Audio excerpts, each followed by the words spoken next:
All right. So I hope everyone is staying safe, and thank you very much for joining us today. It's my absolute pleasure to welcome you to the third panel of this year's Digital Asset Compliance and Market Integrity Summit. As you know, DACOM this year is a bi-weekly series of events. It will run more or less every Thursday through December. And of course, we'll be covering the foremost issues of digital asset market integrity, compliance, regulation, data, and market maturity. If you missed one of our former events, including the fireside chat with Commissioner Berkowitz of the CFTC, or to make sure that you don't miss future events, please go on the DACOM website, and you'll be able to register and watch some of the videos of the former events. As you know, DACOM this year is proudly brought to you as a joint effort between Solidus Labs and CryptoCompare. A few words about us, the hosts. CryptoCompare is a leading digital asset market data company serving corporate, government, and retail clients. With their premium data and analytics, companies can get a comprehensive, granular overview of the market across trade, order book, historical, social, and blockchain data. We at Solidus Labs offer the first comprehensive crypto-native market surveillance and risk monitoring hub specialized for digital assets. We work with crypto businesses globally to help apply for licensing, attract institutional investors, protect users, and generally grow faster and safer. As for today's panel, we have an incredible group of capital market experts today to discuss one of the foremost questions that's been on the industry's mind for the past few years. What would it take to get a crypto ETF approved? And how would it affect the industry? While ETFs, it's important to remember, they're a buzzword. It's a very tangible use case. It's important to remember that the challenges they raise pertain to some of the foremost fundamental market integrity, data, regulation, and compliance issues that the industry is trying to address, and that compliance teams globally are working to address. One of the reasons we founded Solidus Labs was that we saw how the SEC here in the US rejected ETF rule change applications due to market manipulation, even when the ETFs were fully surveilled by traditional risk monitoring systems. Figuring out how to get crypto ETFs approved and commonplace and adopted is an infrastructural necessity for regulated digital asset growth. We've been working with a lot of our partners on data sharing agreements and other ways to address some of the market integrity challenges. CryptoCompare do incredible work ensuring there's reliable third-party market data to address some of those other challenges. And I really look forward to learning more about the challenges from the experts we have here today. So with that, I'm delighted to invite James Harris, Commercial Director of CryptoCompare, to moderate the discussion. James joined the crypto industry with more than 15 years working for institutions like Standard Chartered and Citibank. He knows the custody questions very closely from his work, and I can't think of anyone better to moderate this conversation. So James, over to you. Thank you so much, Chen. That's very kind and a lovely introduction. I'm absolutely delighted to be presenting this panel today on digital asset ETFs. Just to let the audience know, we'll be aiming to have 5 to 10 minutes of Q&A time. So if you click the Q&A button and enter your question, it'll be wonderful if it's a specific question to one of the panelists. Please refer it to that panelist, and we'll try and get the questions done at the end. But look, I'm joined here by a wonderful team here, most of whom I have the pleasure to work with. So I'm delighted to let them introduce themselves. If you could introduce yourself and the firms that you work for. Perhaps Deborah Fuhr, you could start first. Well, it's a pleasure to be here. Thank you for inviting me. My name's Deborah Fuhr, and I'm the managing partner and founder of ETFGI. We're an independent research and consulting firm covering all ETFs and ETPs around the world. We also do consulting and hold some events, and I've been following the ETF industry since 1997. So at the time there were 21 products and $8 billion. So I've seen a lot that's happened over the years. Thank you very much, Deborah. And Simon. Yeah, Simon Karaban here. I work at SGX. I lead the indexing initiatives for SGX. More recently, we had the pleasure of working with CryptoCompare to launch our first batch of digital asset indices not so long ago in the form of Bitcoin and Ethereum indices. So we're very excited about the partnership, and this adds to the menu of indices that we continue to release into the marketplace, which is very exciting for us. Thank you, Simon. And also, I'm conscious of the fact it's 10 p.m., so I'm very grateful for you staying up to do this panel. Martin. Sorry. Hello, everybody. Martin Liebi, working for PricewaterhouseCoopers as a legal advisor and structuring in that function many investment vehicles into digital assets, but also authorization processes with regard to financial market intermediaries. And PwC, as a professional services firm, covers the topic very extensively and already for a long period of time in all its service lines, tax and legal services, consulting, but also audit. Delighted to be here. Thank you, Martin. Appreciate it. And finally, Gabor. Hey everyone, my name is Gabor Gurbacs. I head up VanEck's digital assets and innovation efforts. I work with regulators from the United States to Singapore and everything in between to get regulated exchange-traded products to market. My firm, VanEck, has brought to market some of the first gold products, international stock products, and what you may call non-traditional products in the market. We hope that we'll be the first one to bring to market a Bitcoin ETF in the United States. And I'm excited for this conversation with you guys. Thank you very much, Gabor. And actually staying with you, I remember meeting you in 2017 and being somewhat starstruck. You've been in digital assets quite some time, and VanEck has been in it what seems like forever. I mean, from a digital asset perspective. Talk me how and why VanEck got in so early, and how did that happen? Yeah, absolutely. And it's a good question. So VanEck has a history of looking beyond the financial markets, and we usually identify trends that are likely to create some kind of impact and meaningful investment opportunities. And as mentioned, we were the first US asset manager to offer access to international markets. And that was in the 50s. We built the first gold mutual funds in the late 60s. This is before the gold standard was done away with, and gold was not really favorable and for a while illegal and caught up and all that. And we also built some of the first emerging markets funds, and as Deborah knows, some of the first ETFs as well in the market. We're a private firm, and so we have the ability to take advantage of these opportunities. Being known for gold management around the world, we sort of started thinking about Bitcoin fairly early, and sort of wanted to see if we can just bring to market an ETF. And it turns out it's kind of a hard task. And so we worked years and years on it. And sort of as we did with other products, we work with US regulators and through our international offices, global regulators. And I think we are kind of getting close to a Bitcoin ETF. And the interesting part of all of this is other institutions and public companies are also in the market now trying to access Bitcoin. Or if you read my research work, our thesis is Bitcoin is likened to digital gold. And so we believe that a small allocation to portfolios may be beneficial long-term from a risk-reward perspective. And we're building the right access vehicles to do so from from an institutional perspective. Right now, I think like 95+% of the institutional space doesn't play the game because they don't have a good access vehicle. So I don't want to take much more time on this, but I think we can talk later in the panel of what an ETF brings to market, brings to Bitcoin and to the institutional markets. So again, I'm happy to just kind of provide this perspective. And from VanEck's point of view, we have always been on the forefront of innovation. And Bitcoin is no different than gold in the 60s and emerging markets investing in the early 90s. And so we think about it in a similar fashion as another separate asset class. Thank you, Gabor. I appreciate that. And moving on to you, Deborah, you're very well known that you've written a book in the ETF space. What drew you to digital assets, and how has ETFGI been involved so far in the space? Yeah, so I guess, you saw news of kind of product innovation being bantered about starting back in 2013. So the Winklevoss twins were talking about creating something, and then you saw it being discussed in Europe. You saw regulators discussing it. And so I think it was, I want to keep abreast of everything that's happening in the ETP space. And so natural curiosity. And then a number of firms have reached out to me to ask about how do you get involved with ETFs? Who do you market to? How do you sell things?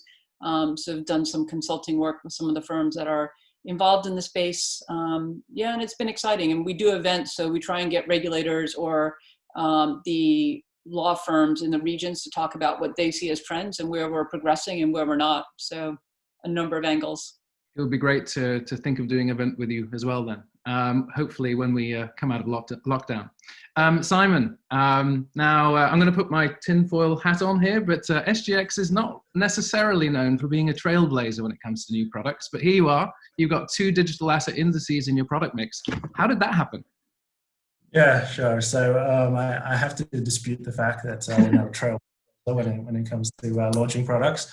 We're Asia's most international exchange and successfully executing our ambition to become a multi-asset exchange as well. So we are very progressive across both securities and derivatives markets at SGX. And once we established the indexing business at SGX, our thought there was to not be another traditional index provider like MSCI or FTSE Russell. We really wanted to try and differentiate ourselves and carve out a niche of innovation for ourselves in the marketplace. And so the relationship with CryptoCompare was a natural one in the sense that we really wanted to respond to a market need in Asia for a reliable reference rate or barometer for both Bitcoin and Ethereum. We decided to do that now because we feel that really there's an element of maturity in the marketplace that was sorely absent about 2 or 3 years ago, quite frankly.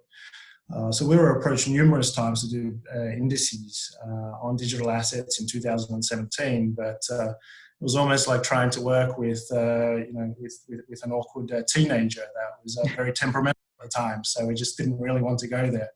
But we see that more institutions are participating in this space right now, and we felt that the industry has matured, reached an element of sophistication, and certainly the demand is growing within Asia. Thank you, Simon. And Martin, finally, how did your part of PwC come to embrace digital asset solutions? Was this a company strategic call, or was it driven by demand from clients? At the beginning, it was actually a strategic call because our strategy consultants back in 2013 decided that it's going to be the next big thing. And that was a time where no one really knew what Bitcoin was. And obviously at the beginning, everybody thought this is somehow a little bit a crazy idea. But as things have progressed since then, I think it was spot on. And I think we have the great fortune in Switzerland, but also in other places of the world, to be really forefronting all the key developments in the area. So we are almost in all key projects involved in some form or the other, either as a consultant, legal advisor, tax advisor, or an auditor. And obviously now a lot is also driven by client demand. So we have a huge practice still just focusing on digital assets. And our people have also been instrumental in founding the Crypto Valley in Zug, which is now kind of a brand name around the world. And I'm really happy to see that there's a lot of great talent coming to the place and a lot of great business ideas. And we are able and fortunate to help them succeed. That's great to work with them. Yeah, no, Crypto Valley is great. I'm going to try and persuade Charlie to open an office there. Well, look, moving into the main topic then of the conversation, and I'd like to start with a little background of what an ETF is and what the market looks like. So, Deborah, perhaps could you provide us with a brief overview of what an exchange-traded fund is and what investor needs did it evolve to meet? Yeah, so exchange-traded funds are in essence funds with the added benefit of being listed and traded on exchanges with the unique creation redemption process. So in the US, they would be regulated as 1940 Act funds. We recently had the ETF rule implemented, which means historically, each issuer had to go and ask permission and get exemption from the 40 Act rules to be able to bring an ETF to market. Now, for most types of ETFs that have already come to market, you can rely on standard rules to come to market. So a bit more of a level playing field. In Europe, they're UCITS funds, and again, with that added benefit. So they're highly regulated. What's inside of them is also regulated. So a product that holds only one asset, such as gold products, are not 40 Act funds, nor are they UCITS. So we have acronyms, which most of the financial industry does. So we have ETNs and ETPs, But basically, when it's a single asset, although having said that, in Switzerland, the gold products are called ETFs. So regulations change by country to country, but in general, you would find that the structure for gold or single commodity products would be structured as not an ETF, but as an ETP or ETN. When we look at the growth, I think initially they came to market to just provide a better and faster way to provide access to securities and benchmarks. And one of the big benefits in the early days was ETFs were exempt from the uptick rule. So for investors who wanted to be able to hedge, in the US, the last price had to be ticking up. With an ETF, they could be ticking down. And so for many who wanted to be able to put on different types of strategies, they would use ETFs, and they also existed on US sectors. So we see that investors have migrated to be really across the entire piece. You'll see hedge funds, asset managers, pension funds, private banks, financial advisors, and end retailers using the exact same products at the same annual cost with the same minimum investment size. And they use them to equitize cash, core holdings, satellites, as alternatives to swaps and futures. I mean, the list goes on as the number of investors grow. And at the end of 2019, we could identify over 6,000 institutions around the world that use ETFs. So the number of institutions is large, and they hold about half of the assets. There's a lot of advisors, especially in the US.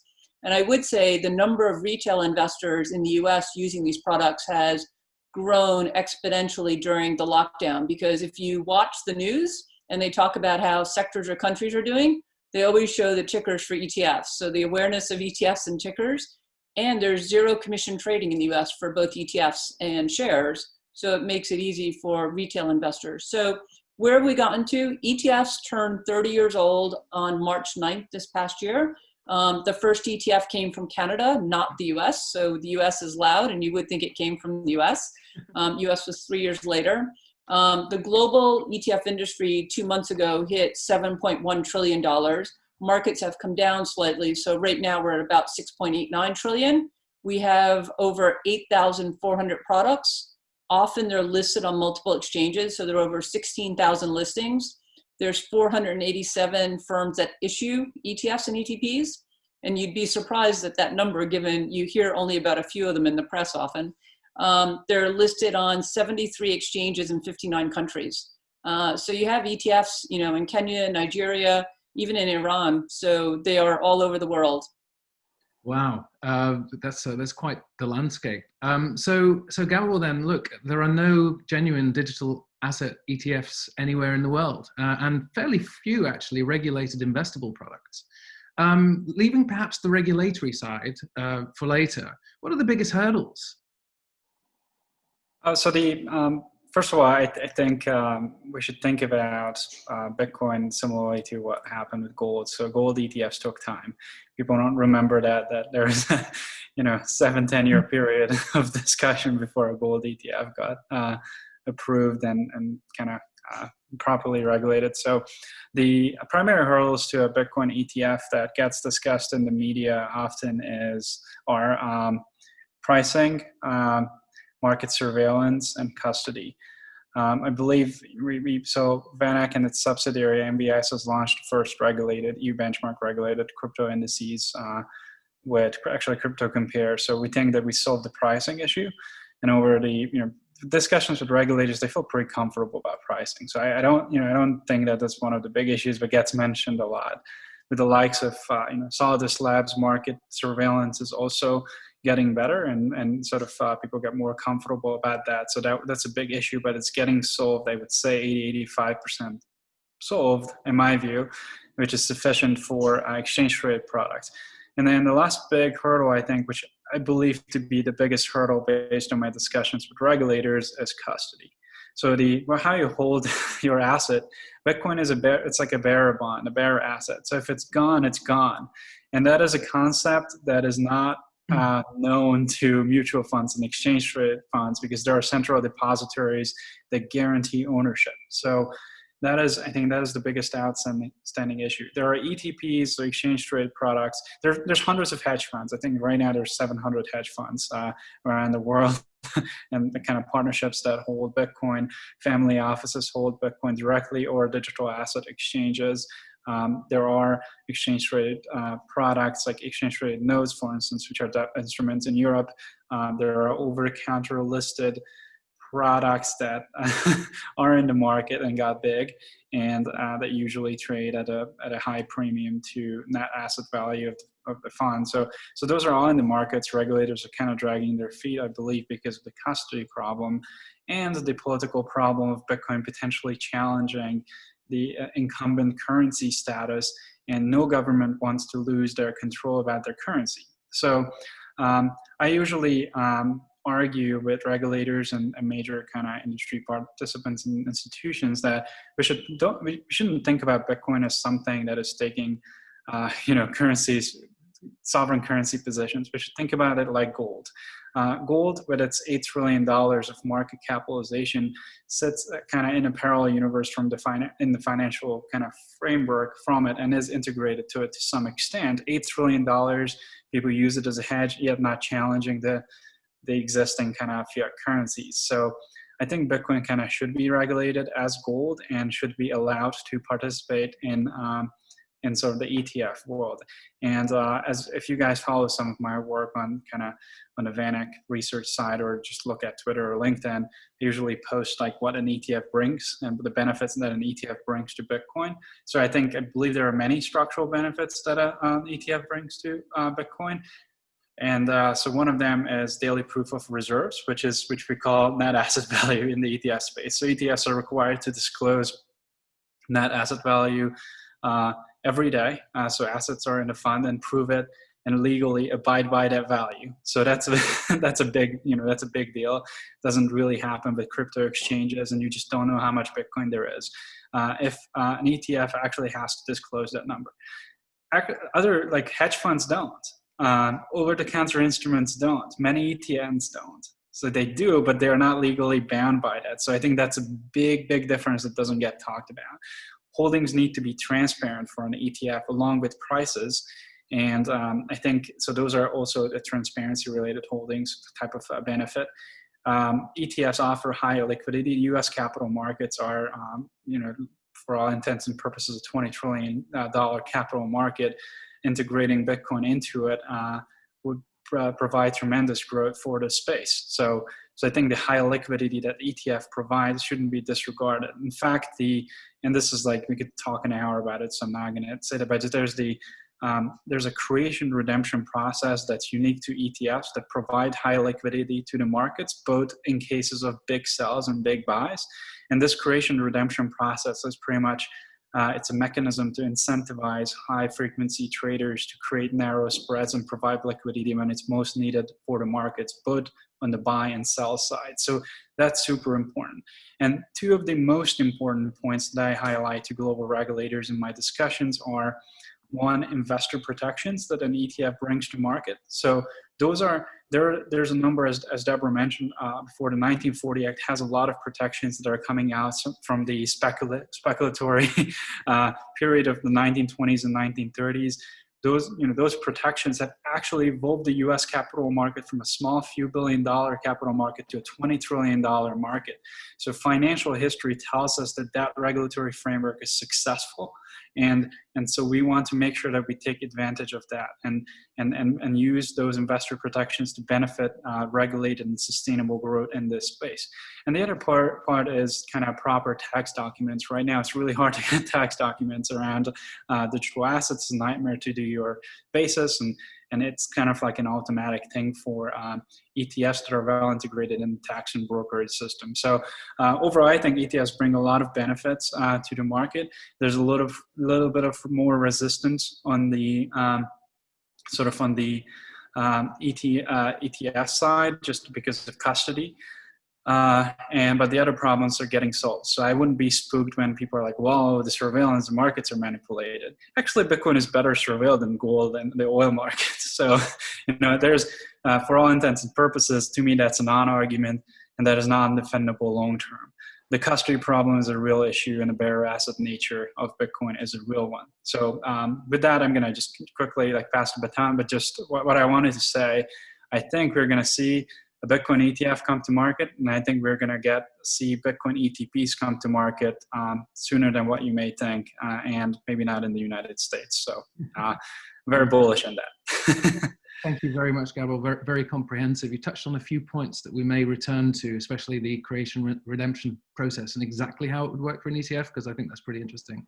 But really what you're talking about here is that the problem is political, perhaps. It's intrinsic risk relating to bearer instruments that are on chain. Could my panelists, perhaps I throw it a completely open question, is there anything to add? The comprehensive answer notwithstanding, or should we move on?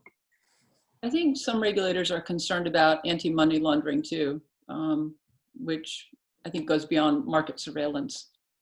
Okay, well, with that in mind then, I mean, I try to remove regulatory question, and perhaps that was naive. I guess it's all intertwined. So if we specifically focus on regulation here and say that they're probably the most significant hurdle, they're obviously idiosyncratic across the world. There is no consensus yet across global regulators of how they're going to treat that. Just perhaps anecdotally, from what you've seen, your personal observations, like how are the efforts going down? Who's in the lead? Who's not in the lead? Perhaps Martin, could you start with that? Happy to do so. Yeah. So we have done and seen in our jurisdiction, which would be Switzerland and Liechtenstein, funds already related to digital assets, but only for qualified investors. There's a few so-called structured products out there which are issued and guaranteed by banks on major cryptocurrencies. And there is this ETP segment, which I think we'll touch later upon, which is kind of something in between of a fund and a structured product. Probably Gabor would call it ETN, or Deborah. There actually you can do quite a lot. So it's a listed product. You can cover up to the top 50 cryptocurrencies. It's listed on the Swiss Stock Exchange. It's audited. And it doesn't need authorization. It can even be actively managed, and you can structure the active manager in a way that it also doesn't need authorization. So I would say Switzerland, Liechtenstein are very kind of proactive in the space, very well supported by the government, and they basically see this as their kind of chance of participating in the new kind of digital asset era we are all getting into.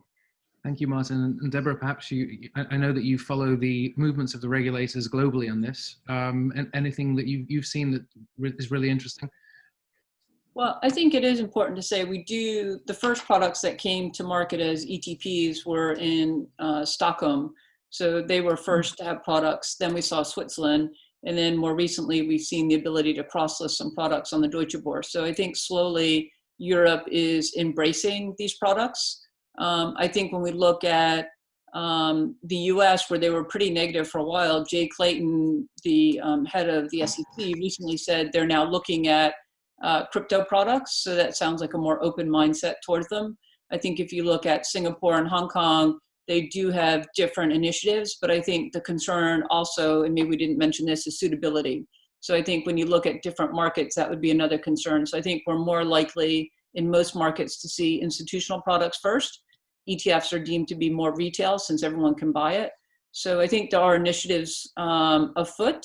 And I also think that due to some of the political situations in some of the more emerging countries, you've seen individuals wanting and using crypto to be able to move from where they live with their money, because clearly if you put it in a suitcase, it's likely not to be with you when you end up getting where you want to be. Thank you, Deborah. Well, we'll move away from this topic and actually talk about SGX's recent launch of digital asset indices. But first, perhaps, Simon, could you explain the link, please, between the asset management products themselves and the indices that they reference? Yeah. How do they work with each other, and also just let us know how the launch went and how the client response has been to your new products. Sure, will do. So basically, when you've got an index as an underlying for an ETF or even for a mutual fund, as an example, they basically take on two very broad functions, either as a tracker or as a benchmark. In that first example, basically the financial product will exactly mimic the movements of the underlying index in a very transparent, rules-based and cost-efficient manner. Yeah? So all of the underlying components will be disclosed to the product issuer, and the product issuer can then duly be able to track the index on a day-to-day basis or even on an intraday basis. In the second broadest category as a benchmark or a reference rate, it's really then used as a barometer for product issuers and fund managers to be able to assess their relative performance to that benchmark. Given both examples, it is extremely important, as you can imagine, post-LIBOR especially, to have these indices well designed and well governed to ensure that the risk of manipulation, to ensure that the risk of tracking error and general control risks are mitigated. So that function of administration is becoming far more important, and there has been more recent benchmarking regulation that has necessitated necessary internal controls and data checks to ensure that a lot of these indices are published in a robust manner to be able to mitigate those risks that I just described. The level of interest around the indices was phenomenal, actually. It was perhaps our single most successful launch from a media perspective, which says one of two things. Perhaps our previous launches weren't that interesting, or two, this launch really captured the interest of the marketplace. I prefer to think it was the latter scenario. The interest from media was overwhelming. The interest from the sell-side clients was quite interesting. So there are a lot of sell-side participants asked, obviously now, the natural follow-on question after we launched the indices: when are you going to launch the derivatives products? As you may be aware, the MAS, the regulator in Singapore, recently did approve derivatives products to be launched, where the underlying is based on digital assets or Bitcoin. So that has, as Deborah described before, opened up for institutions to participate more in this space.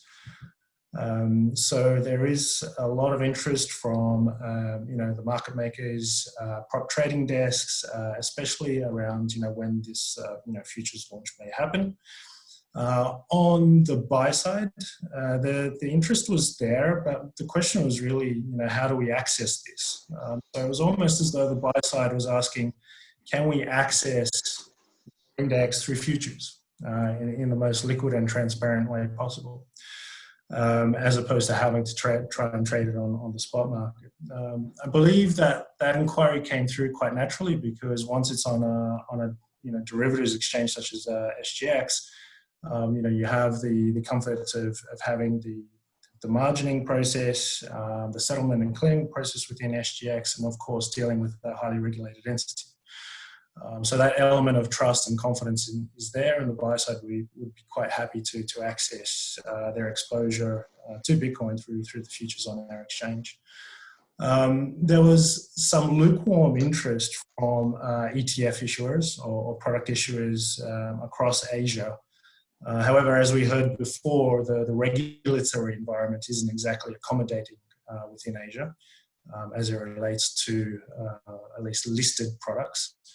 So I think that's the reasons behind that are really twofold. On the one hand, the regulators in Asia take a wait and see approach to see if there's any genuine support emerging from Europe or the USA. At the moment, we can see pockets of support from regulators in Europe in particular. However, that's not enough to build the confidence of regulators in Asia. Second of all, ETF assets in Asia are less than 10% of that globally. Despite of the fact that the wealth management industry is outpacing the wealth management industries in the US and Europe. So there is a large pocket of wealth there from Asian investors that is growing much faster than the rest of the world. It's just that they don't invest in ETFs. It's largely an institutional-driven vehicle. So as it comes to retail participation, as it comes to ETF interest in particular, I think the traditional lobbyers of the regulators, being the ETF issuer, are probably more preoccupied trying to grow assets in traditional asset classes, before they consider something entirely new that doesn't necessarily have regulatory support. They probably see that as a fight that they might want to take on in 2 years from now. But long story short, the sell side interest is definitely there, and they're all asking about a future derivatives product. Thank you. Really appreciate that, Simon. So look, Gabor, in the context of a ETF market that's $7 trillion, according to ETFGI, why is it so important for digital assets to have ETFs? I mean, the total market cap is what? I guess it's up a little bit today, but let's call it $400 billion. Why does it matter? For the digital assets markets, or just mainstream markets, or both? Yeah, I guess from a complex perspective, but for digital assets. For digital assets, I think the whole seal of approval and integrating with the financial system is super important. I think it's wrong that we kind of treat digital assets as like this new creature in state, 6 foot apart and poke it with a stick. Like it's unacceptable to include them in existing fund structures. So the reason I think is sort of like regulatory approval, 1. 2, I think digital assets may add a lot of value, just innovation value to the markets. The back-end component of it is, 1, just kind of, I think digital assets are innovating on the settlement side, and I have this kind of bold call of tokens will be a $10 trillion asset class like ETFs in 20 years type of thing.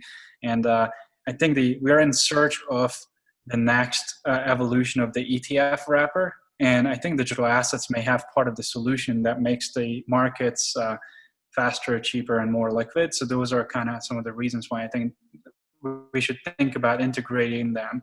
And again, the things that I mentioned on earlier is the proof of reserves, transparency, tax documents, investor protections. Those are all, so digital assets don't need to reinvent market structure. From the 1920s and particularly 1933, 34, and 40 through the the Securities and Exchange Commission acts that are regulate ETFs, we can actually make this whole market much safer. And I think it's important that people don't get disillusioned by a potentially very valuable asset class and they get protections in it. So that's one of the reasons I think we need ETFs and more regulation and integration into the mainstream financial system.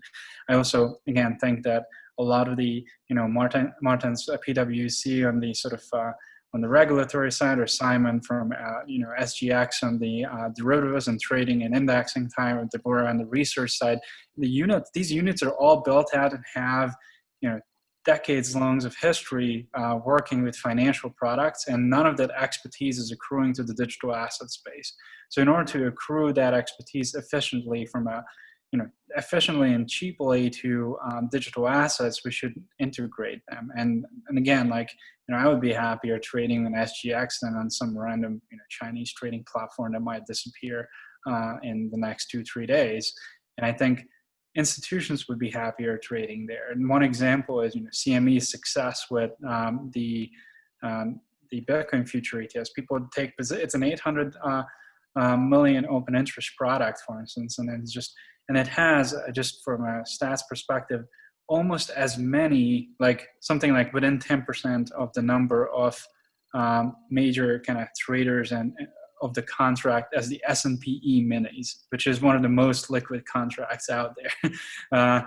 So just, there is interest, and the reason that the public's interest cannot accrue more value to the digital asset space and vice versa is because we don't do this integration. And so I think, again, it's kind of, it's not great that regulators don't look at this space with an innovative lenses and chase away, potential developments and kind of technology that may, create the next $20 trillion U.S. capital markets or Singapore markets or, European markets. And so again, it's just, you don't throw away innovation. At least like that. That's my view. That's the most important macro view that I hold. No, thank you, Gabriel. Does anyone have anything to add to that point. Okay, so Deborah, then obviously you've seen the ETF market grow from 1997 to where we are today. Can you see any parallels of the trajectory of digital assets so far? I mean, Gabor mentioned gold as a good analogy, perhaps as a roadmap of potential growth for digital asset ETFs. What's the in-house view for ETFGI, and what sort of market are you projecting out into the future? Yeah, so I actually agree that gold's probably a good analogy, because if you look at how you might develop products, you could buy futures as the underlying. You could actually hold the physical, which we see happening in Switzerland and some other products. So I do think it's going to be important that people understand when we start to have products come to market, what is inside of it, right? Because you do get different exposure and different returns using futures versus holding physical. So I think that, and holding a basket. So I think the analogy to gold is actually a good one. And I think it comes down to, timing. Sometimes products come to market at the time that everything just aligns and it takes off a lot. Other times it comes to market and other things are happening and people just move slowly. I do think education is going to be a big thing. But I think the benefit in the US is that you have a lot of investors across the entire spectrum using ETFs and understanding them. And I think there's been a lot of discussion around crypto. You heard from Simon that in Asia, there's not a lot of use of ETFs across Asia by private banks or by retail. And that's due to the fact that unlike many other countries and markets, the advisors and private banks are still paid to sell products. ETFs don't pay you to sell them.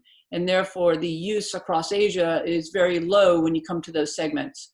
Whereas, as I mentioned in the US, you can buy and sell ETFs with no commission, and advisors typically are not paid loads or even 12B1 fees any longer to sell products. And so they're really looking at, if I invest in lower cost products for my clients, they're going to end up getting better returns, right? Because I'm not giving up some performance. So you've really seen that embracing of ETFs and ETPs and ETNs as index products to allow for asset allocation, and that's how you get your alpha.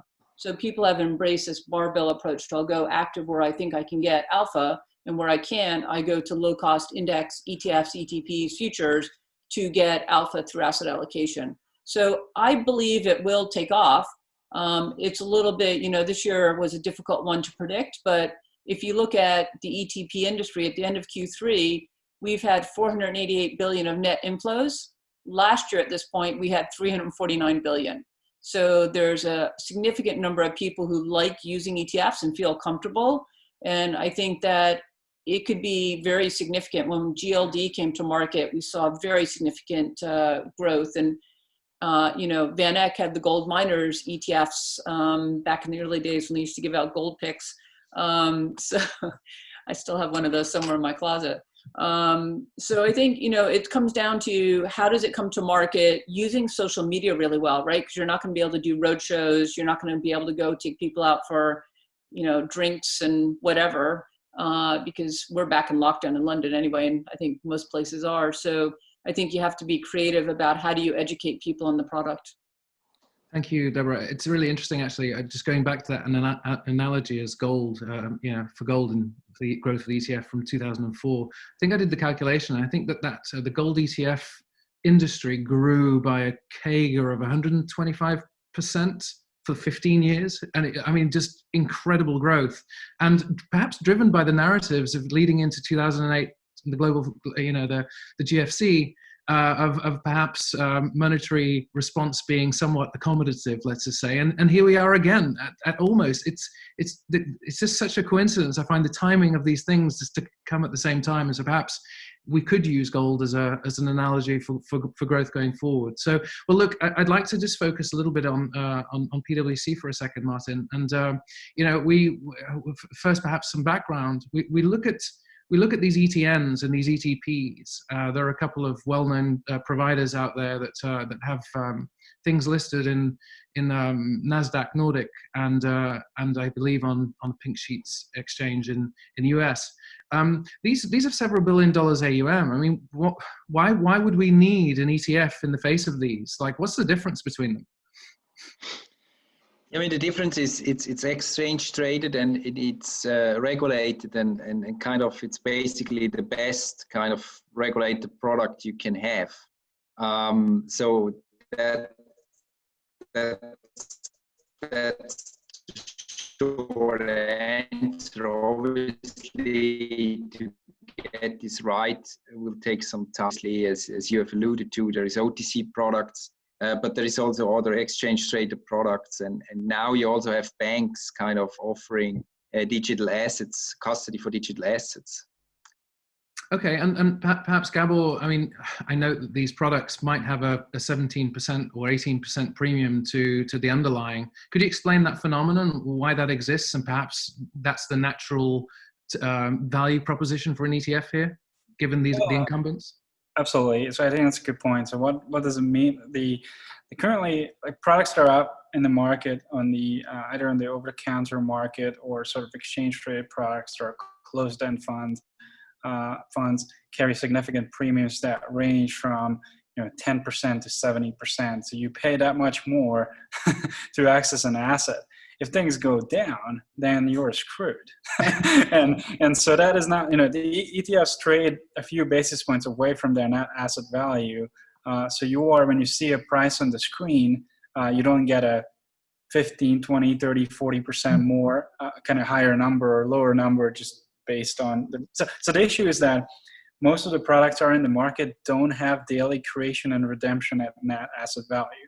So they have lockup periods that are minimum 4 months long or 6 months long or 12 months long. So you're not able to get out of the investment. So for all intents and purposes, they are like they're basically private placements, and private placements trade very differently. Like pre-IPO stock trade very differently than $200 billion stock listed on a major stock exchange, and that experience is heaven and earth.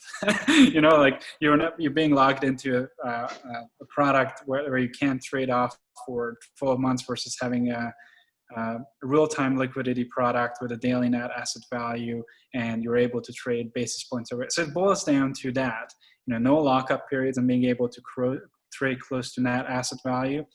And again, I'm not gonna blow up this part, but I think the trust in existing institutions that are around for a long time, it's more reliable than some of the new institutions that may or may not disappear.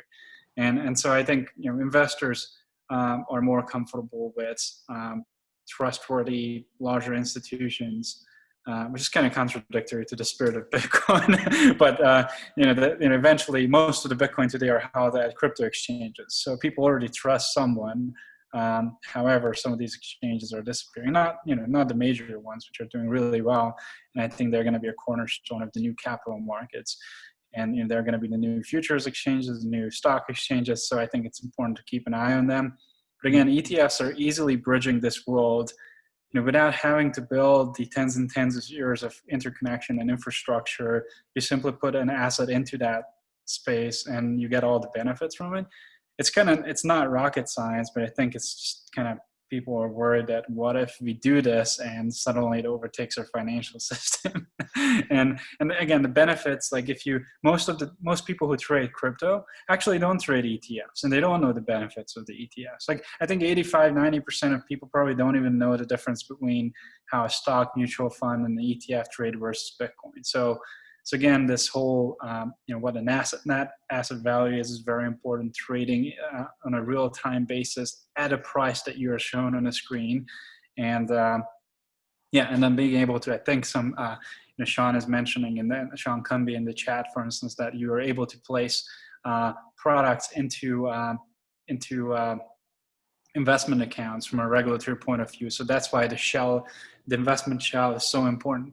And Deborah mentioned early the 1933 Act and 1940 Act in the U.S. that drive ETFs. We just did actually a financial history class yesterday with our CEO Jan VanEck and Richard Silla from our the Museum of American Finance, and he's a professor too. And those regulations did not change since the 30s and the 40s. So fitting into that framework, and they are not going to change for a long time meaningfully. So fitting into that framework actually can give you 10, 20 years of growth, which is often the kind of it's the most important part of the growth cycle. So it's just so important to fit in while taking advantages of the other attributes of Bitcoin that is different.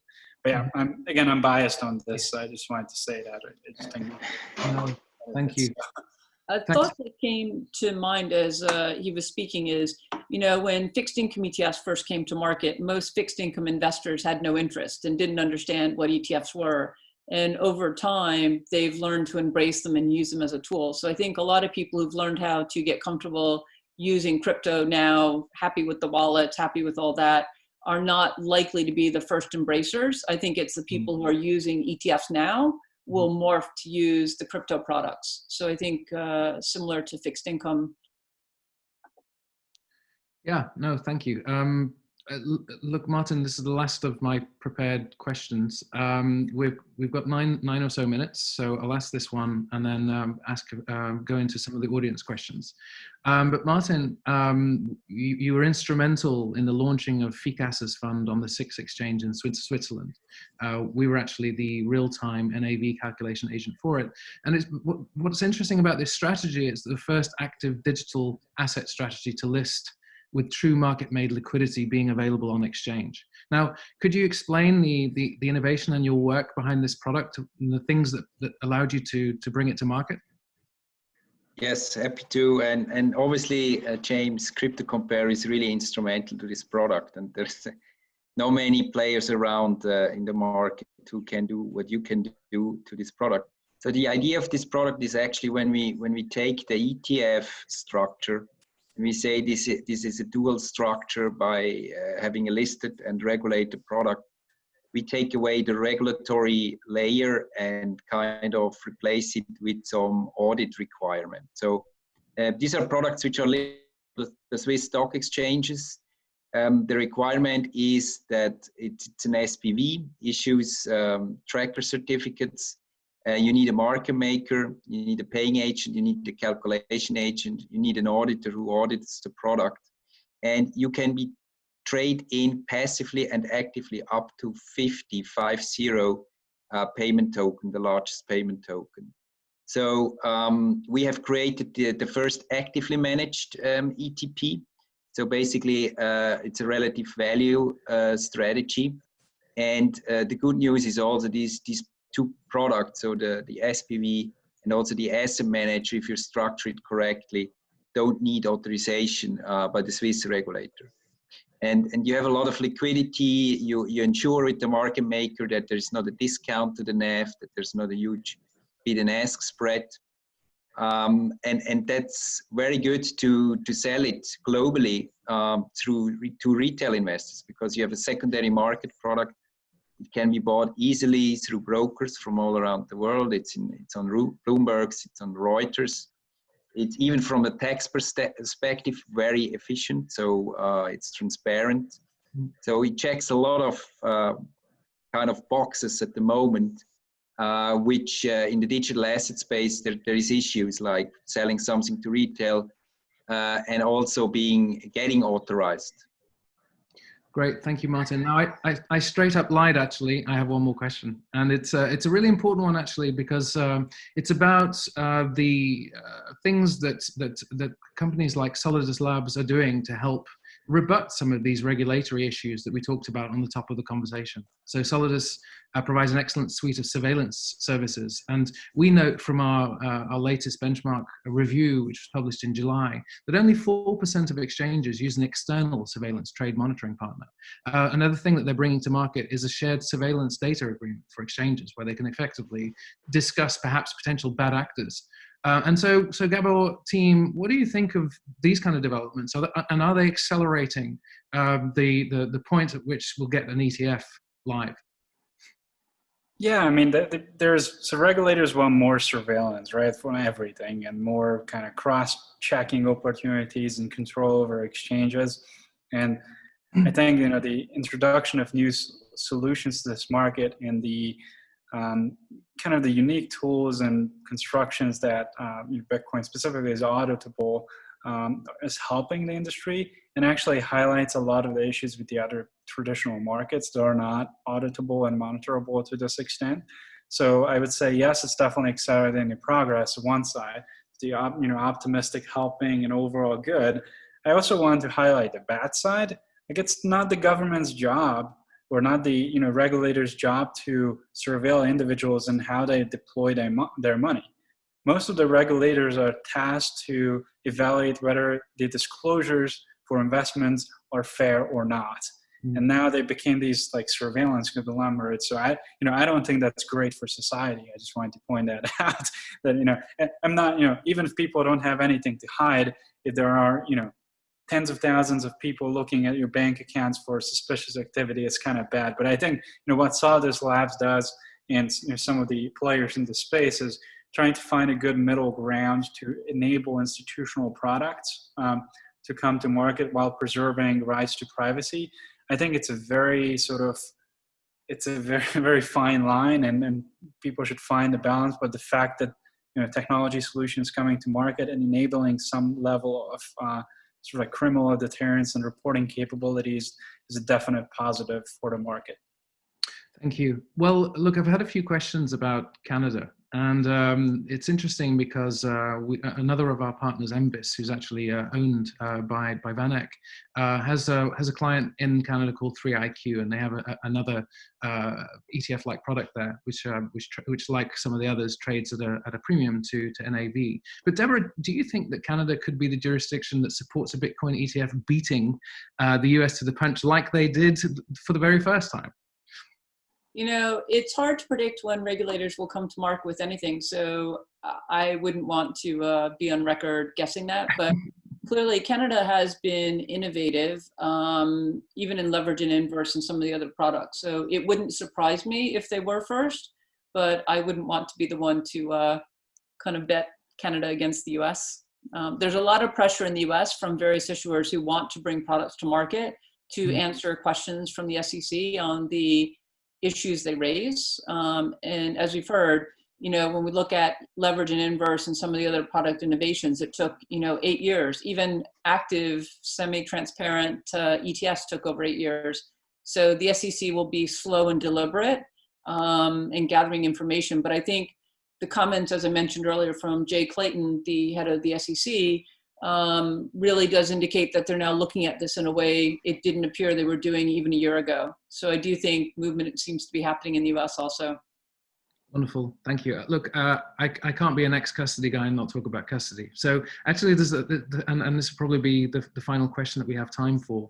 So I think, Gabor, you convincingly answered the sort of the rebuttal to the crypto native person who says, look, if you're not holding your keys of Bitcoin, they're not your Bitcoin. I think that there's a whole subset of potential clients that require third-party services, and I buy that. But the other side and the other argument for the crypto native person is that if you're creating effectively these honeypots, forget hack risk. What about outright government claims? It's been done before that governments have claimed assets, gold, for instance. Is this a risk? Are we worried about this? I'm definitely worried about it. And I think one of the unique properties of Bitcoin is that, and again, I have written, like, the investment case for Bitcoin is one of the most read institutional pieces on this. I highlight some of the properties of Bitcoin that makes it suitable to hedge for the kind of risk that, James, you mentioned, government confiscating your assets. And I would say, like, if you are a capable person and have the time to learn about Bitcoin and can hold your own keys, it's worth learning that and experimenting with it and hold at least some amounts. And I think there's a balance of, if you hold a few dollars, a few hundred, maybe a few $1,000s yourself as a catastrophe type of scenario, and you were capable, understand what you're doing, and you invested in educating yourself, great, hold your own keys. There are some institutions who are literally not allowed to do that, and they would actually put their clients at risk because they are not capable, they don't understand Bitcoin, they can't hold their own keys, they require third-party custody. So for them, an educated technology solution that takes care of that kind of work is helpful. And on that side, I wanted to point out, for instance, that when governments confiscated gold, they could confiscate it for some, but if there is a coalition of big banks, industry participants, exchanges, and big holders together as a front, they could put up a better fight than a single institution. So that, there are benefits to having the industry on board and centralized entities being sort of like on the other side of governments fighting for innovation, and there's confiscation issues. So I can see arguments on both sides. For institutions, I think it's better to hold at a third-party custodian and maybe diversify a little bit by themselves. But there's again huge risks like social engineering, key man risk. Like there's a lot of sort of big issues, and and not everyone is a cybersecurity trained expert at firms, and even IT departments are sort of far behind. So I think custody is necessary, but it's worth the experimentation on a personal level, because you learn about a totally different payment rail, a totally different way to hold assets. And even if you lose your assets, I think like it's just worth experimenting with it. There are millions of Bitcoins lost literally from the early days when, So speaking of losing our assets, I think some of the, we're obviously running a little over. I just very quickly like to invite you all to say how to, so thank you all for your time, but how can people get hold of you, and quickly do a round robin. Deborah, if people are interested, how can they get hold of you? I'm on LinkedIn and Twitter, so that's probably the easiest way. Or my website is www.etfgi.com. Thank you, Martin. I'm on LinkedIn, and you will find me online with my name on the PwC Switzerland homepage. Thank you. Thank you, Simon. Yeah, LinkedIn also. Subsequent to the index launch, a lot of people have reached out to me from the digital asset space on LinkedIn, so they're welcome to continue to do so. Thank you. And Gabor, I mean, Twitter celebrity perhaps, so I'm going to say Twitter and... Yeah, just find me on Twitter. I like Twitter for like real-time stuff, and you can kind of be a little bit more fun with digital assets in that space versus people are kind of like very professional LinkedIn. So you can add me on both. I'm on both of those sites, and a good bit of my updates will be in Twitter. And we also have I have one of the VanEck voices on digital assets and innovations. I publish materials regularly, which then I post on Twitter and LinkedIn. So maybe just add me there. And right. Fun to have you guys. Well, look, thank you so much for joining, everybody, and I hope you enjoyed the show, and thanks again to the panelists.